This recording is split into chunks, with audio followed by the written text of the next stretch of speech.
अस्सलाम वालेकुम व्यूअर्स, उम्मीद है आप सब खैरियत से होंगे। आज हम नसरी असनाफ पढ़ रहे हैं कि नसर के बारे में कौन कौन सी जो है सिन्फ जो है वो इस्तेमाल होती है। पिछली वीडियो में भी मैंने आपको यही बताया था और ये अभी जारी है। बस हम अफसाने की तारीफ़ यूँ पेश कर सकते हैं। अफसाना अदब की वो सिन्फ है जो ज़िंदगी, किरदार या वाक़या के किसी एक पहलू को मुकम्मल तौर पर उस तरह पेश करता है कि इसे एक ही नशिस्त में पढ़ा जा सके। वहदत तासुर अफसाने की अहम खूबी है, यानी अफसाना वो मुख्तसर कहानी है जिसे आधे घंटे से लेकर 1 या 2 घंटे में पढ़ा जा सकता है। ये किसी शख्स की ज़िंदगी के अहम और दिलचस्प वाक़े को फ़नी शक्ल में पेश करता है। इस वाक़े के बयान में इब्तिदा, अरूज और ख़ात्मा शामिल है। इसकी मिसालें हैं उर्दू में प्रेमचंद, गुलाम अब्बास, अहमद नदीम कासमी, मुंशाजात, सादत हसन मिंटो, राजिंदर सिंह बैदी बतौर अफसाना नगार बहुत मशहूर हैं।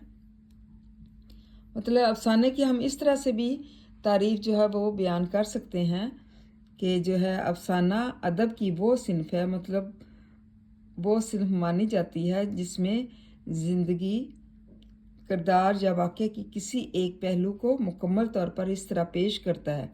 मतलब ज़िंदगी का कोई भी किरदार हो गया या वाक़या हो गया जो भूला ना जा सके और इस तरीके से अच्छे तरीके से पेश करता है, मतलब पूरा पेश करता है उसको कि इसे एक ही नशिस्त में मतलब पढ़ा जा सकता है, मतलब एक ही दफ़ा हम बैठकर इसको पढ़ सकते हैं। वहदत तासुर और तासुर जो है इसकी अफसाने की बहुत अहम खूबी होती है कि इसका असर जो है वो कबूल कर लिया जाता है और ऐसे पेश करते हैं कि जैसे ये सच्ची कहानी हो, हालांकि वो झूठी कहानी होती है। यानी अफसाना वो मुख्तसर सी कहानी होती है, शॉर्ट जिसको कहते हैं, छोटी सी कहानी होती है जिसे हम जो है आधे घंटे से लेकर 1 या 2 घंटे में भी पढ़ सकते हैं, मतलब इजीली आसानी से पढ़ा जा सकता है। और ये किसी शख्स की ज़िंदगी के अहम और दिलचस्प वाक़ये को फ़नी शक्ल में पेश करता है।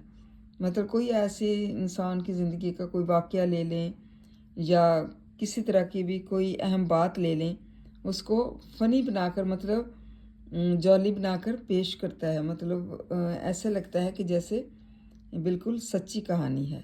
और इस वाक़े के बयान में जो है वो बयान की जाती है इब्तिदा इसकी, मतलब तमहीद क्या होती है, शुरुआत कैसे की जाती है, इसका अरूज फिर दिखाते हैं, बुलंदी दिखाते हैं कि किस तरह अफसाना ऊपर पहुंचा और पीक पर जिसको कहते हैं अरूज पर, और ख़ात्मा जो है इसका शामिल होता है, मतलब इसका एंड जो कैसे होता है वो भी शामिल होता है। तो बड़ी दिलचस्पी से इस अफसाने को जो है सब लोग पढ़ते हैं और इससे अच्छा उनको लगता है, ऐसे लगता है कि उनको कि ये सच्ची कहानी है, हालांकि ये झूठ पर मबनी होता है। एक तसव्वुराती, एक ख्याली इस तरह की कहानी होती है और मुख्तसर होती है, इसको हम आराम से पढ़ सकते हैं। और इसमें शुरुआत बताई जाती है, अरूज और ख़ात्मा मतलब बुलंदी पर कैसे पहुंचता है और फिर इसका इख्तिताम कैसे होता है वो शामिल होता है।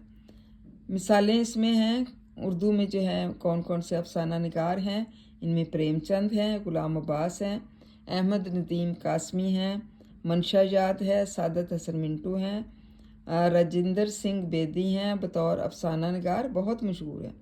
और तलबा इसकी जो है आपको किताबें जो हैं ये लाइब्रेरी से आराम से मिल जाती हैं, मतलब अगर आप पढ़ना चाहें तो आराम से जो है जाके लाइब्रेरी में बैठें, वहाँ पर पढ़ें या घर ले आएँ और आपको ये बड़ा अच्छा लगेगा कि ये अफसाना निगार, इनकी ये बहुत ज़्यादा मशहूर जो है ना अफसाना निगार हैं और जिसकी वजह से इनकी शोहरत जो है वो बुलंदियों पर है। उम्मीद है आपको ये सब अफसाना निगारी की समझ आ गई होगी। थैंक यू एंड जज़ाकल्लाह खैर। इसको लर्न करें।